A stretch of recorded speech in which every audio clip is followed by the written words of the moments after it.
Inter college में पढ़ाने वाले एक लेक्चरर की दो बेटियां पैदा हो जाती हैं, लेकिन कोई बेटा नहीं था। इस बात को लेकर कोई लोग टोकते थे, कहते थे कि बेटा भी होना चाहिए और वंश चलाने के लिए बेटा बहुत ज़रूरी है। वो बेटा की बात आती थी तो मायूस हो जाया करते थे, क्योंकि बेटा हो नहीं रहा था, इसलिए वो परेशान हो जाते हैं।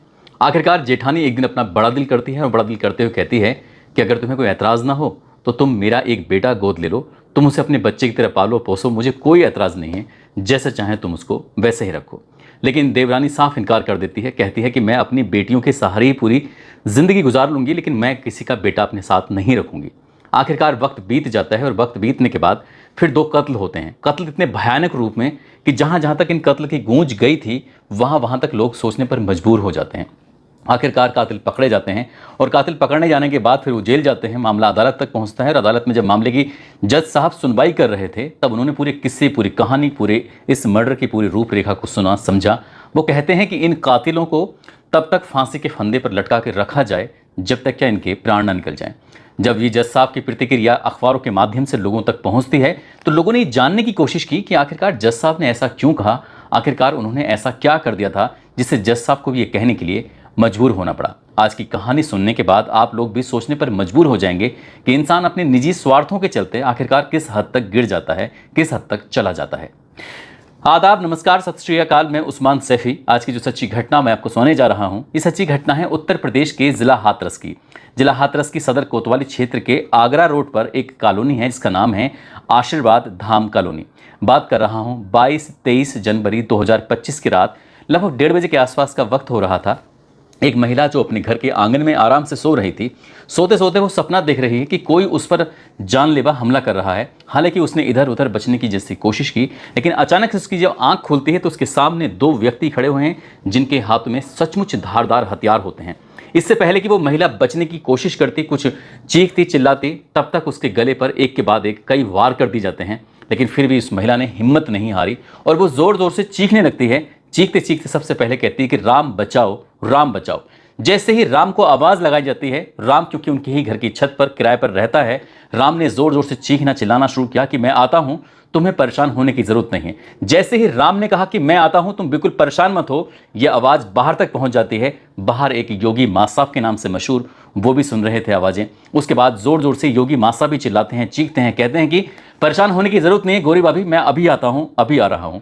अब इन दोनों की आवाज़, चाहे राम की आवाज़ हो या फिर योगी की आवाज़ हो, इनकी आवाज़ सुनने के बाद जो आसपास की कॉलोनी के जितने भी लोग थे, महज 1 मिनट के अंतराल में सब के सब जाग जाते हैं। और जब जोर जोर से लोगों ने चीखना चिल्लाना शुरू किया है तो जो कातिल थे, जिनके हाथों में धारदार हथियार थे, आखिरकार उन्हें लगता है कि अगर हम यहाँ पर रुक गए या फिर हम लोगों को पकड़ लिया तो तब तक हम मारे जा सकते हैं, इसलिए यहाँ से भागने में ही भलाई है।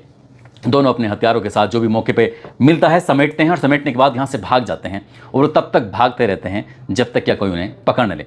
आखिरकार घर की दहलीज के अंदर कुछ लोग अंदर आते हैं और जो छत पर काम रहने वाला किराएदार राम होता है वो भी उतर के नीचे आता है। उसने जो अपनी आंखों से जो मंजर देखा, उस मंजर को देखने के बाद उसकी भी ज़ोर ज़ोर से चीखें निकल आती हैं। दरअसल जो उसकी भाभी, जो कि अभी कुछ देर पहले चीख रही थी, चिल्ला रही थी, उनकी धारदार हथियार से उनको गंभीर रूप से घायल कर दिया गया था। कमरे के अंदर जब जाकर देखते हैं तो जो इस घर का मालिक है वो भी गंभीर हालत में ज़िंदगी और मौत की जंग लड़ रहा था। और दो बेटियाँ हैं, दोनों बेटियों, ऐसा लग रहा था जैसे उनकी सांसें थम चुकी हैं।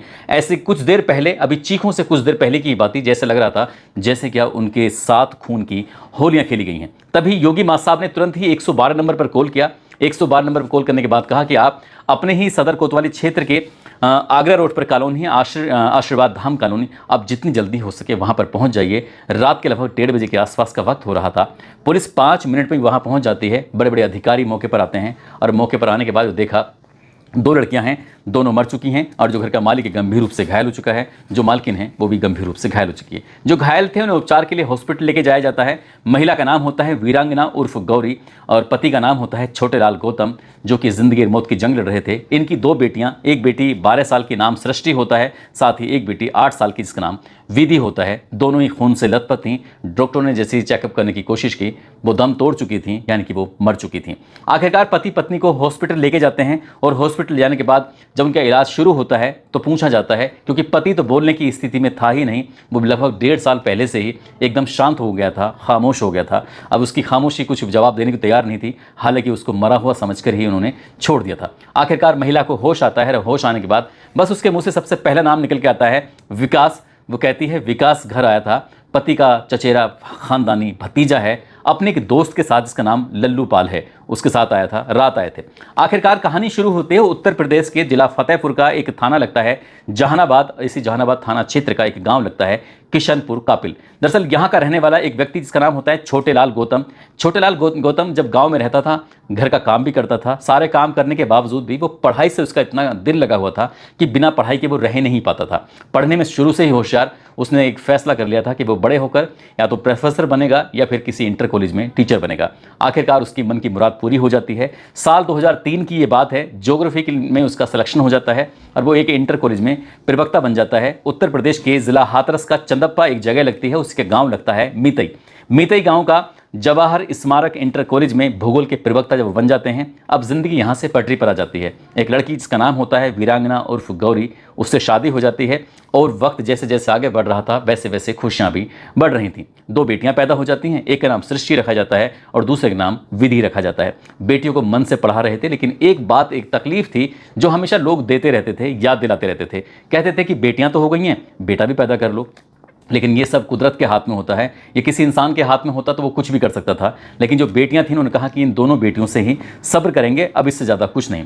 आखिरकार वक्त धीरे धीरे आगे बढ़ता रहता है और ये इन्होंने अपने कुछ प्लॉट लेना शुरू कर दिया। गांव की ज़मीन भी थी और पहले शुरुआत में तो ये किराए के मकानों में रहते थे, लेकिन जब साल 2020 आता है तो आशीर्वाद धाम कॉलोनी में अपना खुद का घर बनाते हैं, एक गाड़ी लेते हैं और कानपुर के अंदर 2 प्लॉट खरीदते हैं। साथ ही हाथरस में घर इनका बन ही चुका था।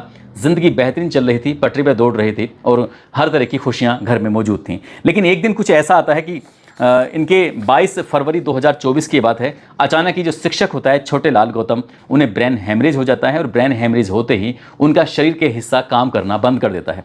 आखिरकार वो लकवा मार जाते हैं और घर में ही पड़े रहते हैं। लेकिन यहाँ से उनकी ज़िंदगी के दुर्दिन भी शुरू हो जाते हैं। ऐसे दुर्दिन शुरू होते हैं कि गाड़ी भी उस पर ऋण पर थी, यानी कि उस पर किश्त जाया करती थी। साथ ही जो घर था, उस घर पर भी लोन था, उसकी भी किश्त जाया करती थी। लेकिन जैसे ही ये ब्रेन हेमरेज हो जाता है तो उनको शिक्षा विभाग ने तनख्वाह देना, वेतन देना बंद कर दिया। और जैसे वेतन देना बंद कर देता है, एक तरफ तो उनकी स्थिति वैसे पहले से ख़राब थी, दूसरी तरफ उन्हें बीमारी हो जाती है तो उसके इलाज के लिए पैसे की ज़रूरत थी। धीरे धीरे करके 2 प्लॉट होते हैं जो कि कानपुर में थे, दोनों ही बिक जाते हैं। और जैसे ही वो बिक जाते हैं, घर का खर्च चल रहा था, उन्हें ज़िंदगी पे लाने की कोशिश की जा रही थी, लेकिन उनकी तबीयत लगातार बिगड़ रही थी, सही नहीं थी। ऐसी स्थिति में जो बड़ा भाई इनका होता है, जिसका नाम बाबूराम होता है, उसके बेटा होता है सोनेलाल। सोनेलाल लगभग 2.5 साल पहले इस घटनाक्रम से वो दुबई चला जाता है, वहीं रहकर नौकरी कर रहा था। साथ ही दूसरा एक और बेटा होता है जो गांव में रहकर इस तरह से अपने माता पिता के साथ काम धंधा किया करता था, खेती या कह सकते हैं कि मेहनत मजदूरी कर रहा था। उसका कुछ ऐसा बड़ा हिसाब किताब नहीं था। इसी बीच में जो जेठानी होती है अपनी देवरानी से कहती है कि तुम्हें परेशान होने की ज़रूरत नहीं है, तुम चाहो तो मेरे बेटे को गोद ले सकती हो, उसे अपना बेटे की तरह रखो, पालो पोसो, सब कुछ ठीक रहेगा।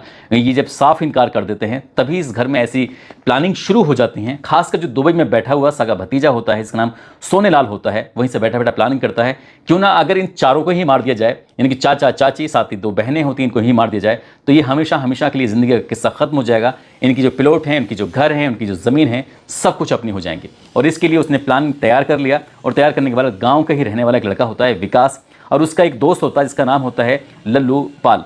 इन दोनों को तैयार करता है, कहता है कि मैं तुम्हें 2 लाख रुपए दूंगा और 2 लाख रुपए अगर तुम लोगे तो उसके बदले में तुम्हें एक काम करना पड़ेगा। काम यह है चाचा चाची को और जो मेरी बहनें हैं उनका कत्ल करना है, उनको मारना है।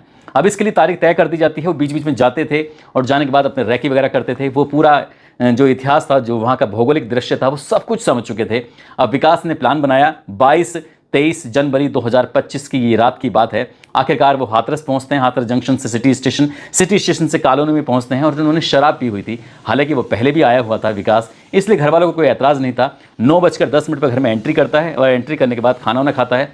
खाना खाने के बाद आराम से अपने चाचा के पास में जाकर सो जाता है। लेकिन रात के जैसे 12:30 बजे के आसपास का वक्त हो चला था, जो उसकी चाची होती है वो अपनी दोनों बेटियों के साथ घर के ही आंगन में आराम से सो रहे थे। सब कुछ बिल्कुल सन्नाटा था और आंख जैसे ही खुलती है उसके बाद सबसे पहले वो अपने चाचा पर वार करता है। एक के बाद एक कई वार करता है ताकि उसे लग रहा था कि चाचा मर चुका है। इसी बीच में वो अंदर कमरे से बाहर निकलते हैं अपने दोस्त के साथ एक दोस्त जो होता है उसने, लल्लू पाल ने, बड़ी वाली बेटी जिसकी 12 साल की उम्र होती है, नाम सृष्टि होता है, दूसरे ने विकास, जो विधि होती है उसको पकड़ते हैं और दोनों एक साथ, एक टाइमिंग इतनी सटीक होती है कि एक ही बार में दोनों की गर्दनों को इस तरह से काटा जाता है जिससे कि वो उनकी हाथों हाथ मौके पर ही मौत हो जाती है। चीखने चिल्लाने का उनको अवसर भी नहीं मिल पाता है और दोनों बहनें मौके पर ही मारी जाती हैं। अब नंबर चाची का आता है। चाची आराम से सो रही थी। चाची ऐसा लग रहा था जैसे ख्वाब में देख रही है कि कोई उसको मारने की कोशिश कर रहा है, लेकिन वो ख्वाब नहीं था बल्कि वो हकीकत था। और हकीकत भी कुछ ऐसा ही था। जब विकास ने धारदार हथियार से अपनी चाची पर वार करने की जो कोशिश कर रहा था, इसी बीच में चाची की आंखें खुल जाती हैं और जैसे ही चाची की आंख खुलती हैं वो देखते क्या है कि उसके सामने उसका पति का जो भतीजा है और उसका जो दोस्त, दोनों ही मारने की कोशिश कर रहे थे। मारे भी जाते हैं, लेकिन तब तक चाची ने अपने आप को संभाला और किसी तरकीब से बचने की कोशिश की, लेकिन तब तक वो गंभीर रूप से घायल हो चुकी थी। आखिरकार आसपास के लोग आते हैं और जब तक आसपास के लोग आए थे यहाँ से भाग चुके थे। पुलिस ने इन दोनों को एनकाउंटर के बाद आखिरकार गिरफ्तार कर लिया और गिरफ्तार करने के बाद इनको जेल भेज दिया गया था। 25 मार्च 2025 को न्यायालय ने इस पूरे मामले को संज्ञान लिया और 29 मार्च 2025 को इस मामले में चार्जशीट दाखिल हुई। इसके बाद कोर्ट में जब तारीख पड़ती हैं तो उसके बाद जिरह होती है, सबूत दिए जाते हैं। अदालत इस मामले की पूरी सुनवाई करने के बाद 26 मई 2025 को जो आरोपी होते हैं उनको आरोप सिद्ध हो जाता है, तय हो जाता है और 28 मई 2025 को आखिरकार इन दोनों को विशेष न्यायाधीश SC ST court Ram Pratap Singh, जो जज साहब होते हैं, न्यायाधीश होते हैं, वो कहते हैं कि विकास और लल्लू पाल को फांसी के फंदे पर तब तक लटका के रखा जाए जब तक इन दोनों के प्राण ना निकल जाएं, क्योंकि उन दोनों बच्चियों का कोई कसूर नहीं था जिन बच्चियों को इन्होंने बुरी तरह से बेरहमी से उनकी दर्दनाक मौत दी है। साथ ही जो इसके चाचा थे वो पहले से ही बीमार चल रहे थे, उनका शरीर बिल्कुल काम नहीं कर रहा था और इन्होंने उनको भी मरणासन हालत में डाल दिया। साथ ही अपनी चाची को भी उन्होंने बहुत बुरी तरह से गंभीर रूप से घायल कर दिया था। हालांकि इन दोनों को तो फांसी की सज़ा सुना दी गई, आर्थिक जो दंड था वो भी दे दिया गया, लेकिन जिसने पूरे कत्ल की रूपरेखा रखी थी, जो कि दुबई में रह रहा था, सोनेलाल, आखिरकार पुलिस उसको अभी तक भी गिरफ्तार नहीं कर पाई। जब हम इस कहानी को सुना रहे थे तब तक भी वो दुबई में ही था। हालांकि यहाँ से इंडिया से तमाम कोशिशें की जा रही हैं ताकि प्रत्यार्पण करके उसको वापस इंडिया लाया जाए और उसको भी सज़ा सुनाई जाए। हालांकि उसको क्या सज़ा हो सकती है, क्योंकि इस तरह के मामले साजिशकर्ता को जो भी सज़ा होगी सो होगी, लेकिन उसको लाने में भी अभी दिक्कत परेशानी हो रही है। अभी तक लगभग इस घटनाक्रम को 4 महीने से ज़्यादा का समय बीतने को है, लेकिन वो अभी तक नहीं आया। दोस्तों, इस पूरे घटनाक्रम को सुनाने का उद्देश्य किसी को परेशान करना नहीं है, किसी का दिल दुखाना नहीं है, बल्कि आपको जागरूक करना है, आपको सचेत करना है। जिस तरह से ज़मीन के लालच को लेकर, खासकर 10 बीघा ज़मीन को लेकर, जो गांव की थी, क्योंकि प्लॉट तो बिक चुके थे और जो घर होता है उस घर पर कर्जा चल रहा था और कार पर कर्जा चल रहा था। चाचा की हालत इतनी ख़राब थी कि फरवरी 2024 से उनको सैलरी मिल ही नहीं रही थी, क्योंकि वो स्कूल नहीं जा रहे थे और स्कूल जाते तो शायद उनको तनख्वाह, उनका वेतन मिलता। उनकी स्थिति पहले से ही ख़राब थी।